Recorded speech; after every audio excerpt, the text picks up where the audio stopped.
Nafi'u ne ya zama ango gun Aisha yau muna ta murna.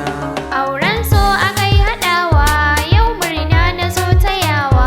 Nafi'u ne ya zama ango gun Aisha yau muna ta murna.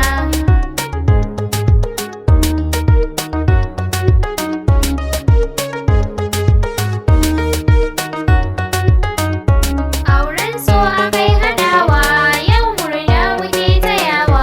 Nafi'u ne ya zama ango gun Aisha yau muna ta murna. Farko dukkan abin da zan yi Allah sarki nake sakawa, shine duk abin da yayi ba wani mai sanya shi ko hanawa.